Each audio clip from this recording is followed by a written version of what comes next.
Continuing our discussion on compensation from Chapter 9, Chapter 10 covers pay for performance, specifically incentive rewards. Now, what are incentive rewards?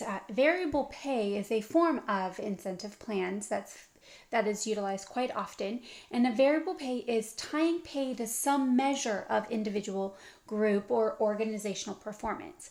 It is attached to a fixed cost, allowing flexibility to increase, decrease, or maintain future payments to employees as business conditions allow. It also allows the organization to align its employees' interests and outcomes with the organization. In the last chapter, we talked about a variety of possible different incentives. In reviewing the diagram that we talked about in the last chapter, some of these possible incentives that would be a good example of a variable pay might be bonuses or the piece rate pay or stock options. Things like that are often used as variable pay. Now, incentive plans that are linked to organizational objectives. The purpose of an incentive plan is to encourage employees to assume ownership of their jobs. This improves their effort and their job performance. It also motivates employees to expand more effort than under a regular hourly or senior-based compensation system. And it also supports a compensation strategy to attract and retain top-performing employees. Some advantages of incentive pay programs is that it does focus employees on specific performance targets. It involves incentive payouts that are variable costs linked to the achievement of the results. Base salaries are fixed costs and are completely unrelated to output, where variable pay is directly related to the results. It's also, like I mentioned, directly related to operating performance. It does encourage teamwork when payments are related to team results. It distributes success among those related to producing that success. It also increases equity and justice, as well as it is a means to reward or top performers when salary budgets are low. There are, of course, problems with incentive pay as well. It can be traced to the choice of performance measures. Now, overly quantitative or complex measures should be avoided because they're hard to understand, and it doesn't always encourage employees to achieve something that they don't understand. Selection of performance measure is needed to evaluate the extent to which employees involved can influence the measurement. And they want to avoid intensifying performance goals, continuously trying to exceed the previous results. This leads to employee frustration and perception that the standards are unattainable. Now, administering incentive plans can be a little time-consuming administratively. That does require a thorough planning combined with a very cautious approach. Effective administration of these types of plans would require to motivate performance, implying that poor performance must be unrewarded. Annual salary budgets need to be large enough to reward and reinforce that exceptional performance. Determination of overhead costs associated with the plan implementation and administration as well. Now, individual incentive plans sets rates based on the completion of a job in a predetermined standard time. This standard hour plan is popular in service departments and automobile dealerships. Equipment maintenance and product quality can be at risk as employees strive to work faster to earn additional income. Now, bonuses are supplemental to the base wage. It provides employees with more pay for greater effort, along with having the security of basic wages. It does act as a tool to increase future performance. A popular one that we have seen is spot bonuses, and this is unplanned bonuses that are given for employee effort unrelated to an established performance measure. It's useful for retention and motivation of overburdened employees during lean financial times. Merit pay links an increase in base pay to how successfully an employee performs his or her job. It becomes part of their base pay once issued, regardless of future performance. Now, it serves as a motivator to employees perceiving a raise to be related to the performance required to earn it. We typically see this when we get our performance evaluations. That's the most often tied to merit. And that's when we do see that merit pay. Merit guidelines are used for awarding merit raises that are tied to performance objectives, like I mentioned. Now, there are, of course, problems with merit raises. Money available for the merit increases may be inadequate to satisfactorily raise all employees' base. Managers may have no guidance in how to define and measure performance, so that's a difficult thing. And we'll talk about performance, I think, next week. And employees may not believe that compensation is tied to effort and performance, unable to differentiate between merit pay and other types of pay increases. Additionally, employees and managers may hold different views of the factors contributing to job success, and it can create feelings of pay inequality depending on who's providing the merit increases that might be connected to performance.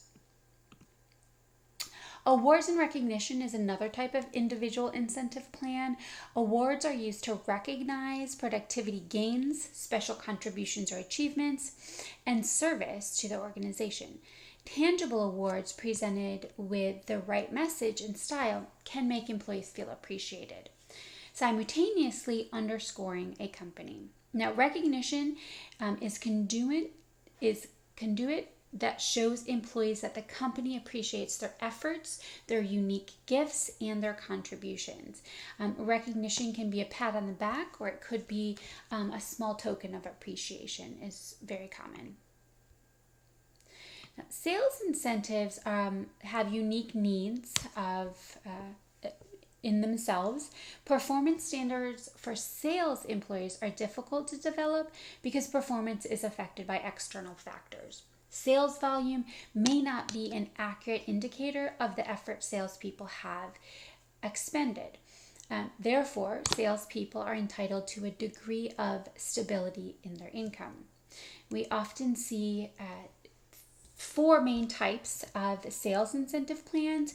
We have straight salary plan. This permits salespeople to be paid for performing various duties that are not reflected immediately in their sales volume. We have straight commission plan, where it's based strictly on the percentage of sales. Then we have a combination of salary and commission. This includes the straight salary plus any commission that they might make. And lastly, we have sales plus bonus, which pays a salary plus a bonus achieved by reaching targeted sales goals. Group incentive plans, a team compensation is a very popular one. Team incentive plans are for all team members receive an incentive bonus plan when production or service standards are met or exceeded. Advantages might include establishes a psychological climate that fosters cooperation and a collective desire to fulfill organizational goals and objectives. It also promotes a pay-for-performance philosophy. Problems associated with team compensation is that individual team members may perceive that their efforts contribute little to team success or to the attainment of the incentive reward. There can also be intergroup social problems, as well as complex payout formulas or insufficient payout reward in the team incentive programs.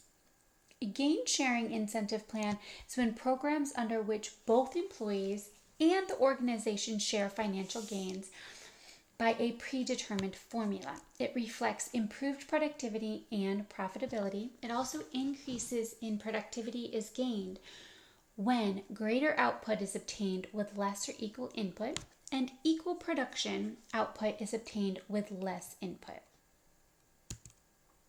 There are two types of gain sharing plans. We have the Scanlon plan, which is bonus incentive plan using employee management committees to gain cost reduction improvements. And then we have the Impro Share, which is a gain sharing program where bonuses are based on the overall productivity of the work team. Profit sharing is another one, and this is a procedure by which an employee pays or makes available to all regular employees special current or deferred sums based on the organization's profits. Now, there are advantages, and this does give employees the opportunity to increase their earnings by contributing to the growth of the organization's profits. It stimulates employees to think and feel like partners in the enterprise, and it garners total commitment for employees rather than specific areas. Some disadvantages of profit sharing might be that profits shared with employees may be the result of factors over which employees have no control. Decreased motivational value, as profit sharing payments are made once a year or deferred until retirement, which may reduce their motivational value. Now, if failed to pay off for several years in a row, it has an adverse effect on productivity and employee morale. Stock options is a method of motivating and compensating hourly employees, salaried and executive personnel. Advantages are that it can be implemented as part of an employee benefit plan or as part of a corporate culture, and it links employee effort to the stock performance. It also boosts morale of disenfranchised employees in budget cuts and in downsizing. Now, a disadvantage is that it is extravagance of executive stock option plans and corporate accounting procedures. Now, another one is employee stock ownership plans. Employee stock ownership plans are stock plans in which an organization contributes shares of its stock to an established trust for the purpose of stock purchases by its employees. An employer establishes an ESOP trust that qualifies as a tax-exempt employee trust under Section 401A of the Internal Revenue Code, or IRS. Stock allocations are based on employee wages or seniority, and employees leaving or retiring can sell their stock back to the organization or sell it on the open market if they are traded publicly. Advantages of employee stock ownership plans is that usage is encouraged by favorable federal income tax provisions. It provides retirement benefits for employees. Employers may provide retirement benefits to the employees at relatively low cost, and it can increase employees' pride of ownership in that particular organization. Of course, whenever there's advantages, there are disadvantages as well.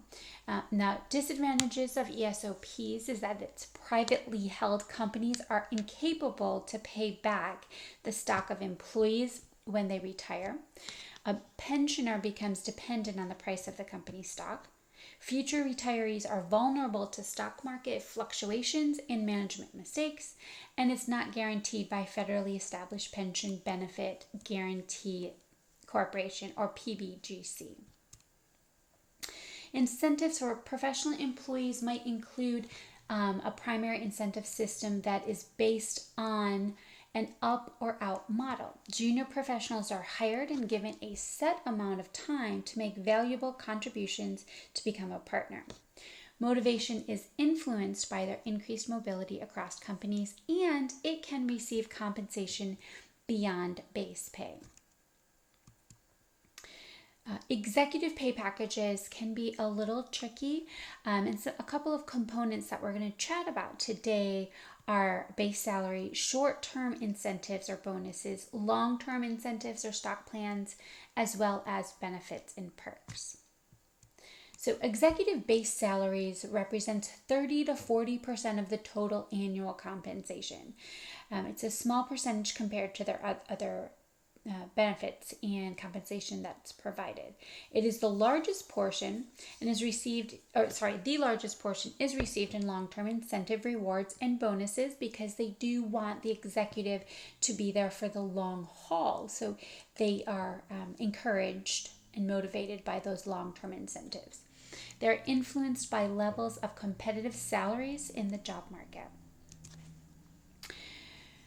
Some executive short-term incentives are annual bonuses, which form the main element, and bonus payment in form of cash or stock may be paid immediately, deferred for a short time, or deferred until retirement. Now, it is paid in cash, keeping with the pay for performance strategy. Now, the executive pay package is based on the percentage of company's total profit, so it's connected to the profits of the company, a percentage of profits in excess of a specific return on the stockholder's investments, an annual profit plan where the amount is determined by the extent to which an agreed upon profit level is exceeded. Now, some long-term incentives are offered in the form of stock options, and stock options serve to retain key executive personnel. They are objected for the magnitude of rewards. Executive benefits, the benefits package is offered to executives can be parallel to other groups of employees, so it can be similar. It can include programs for health insurance, life insurance, retirement plans, and vacations. They are typically broader in coverage and very often do not cost the executive any money. They are very often free. It also gives financial assistance in the form of trusts for estate planning, payment of mortgage interest, and legal help. Now, perks or perquisites are special non-monetary benefits given specifically to executive. It is a means of demonstrating the executive's importance to the organization, and cost is weighed against the added efficiency and managerial effectiveness generated as facilities in companies' productivity. Now, justification for executive compensation, it's been a little controversial because they do get paid quite a bit. So some justification for their bonuses is that large financial incentives are a way to reward their superior performance. Business competition is pressure-filled and demanding. Good executive talent is in great demand. Effective executives create shareholder value, and effective business life reflecting market compensation trends. Lastly, the executive compensation reform, which is maintained by the Internal Revenue Service or IRS, makes executive pay a part of every corporate audit. So it is accountable to somebody. Securities and Exchange Commission issued pay disclosure rules required companies listed in the New York Stock Exchange and the NASDAQ, to disclose the true size of their top executive pay packages. And Financial Accounting Standard Boards, or FASB, require stock options to be recognized as an expense on the income statement.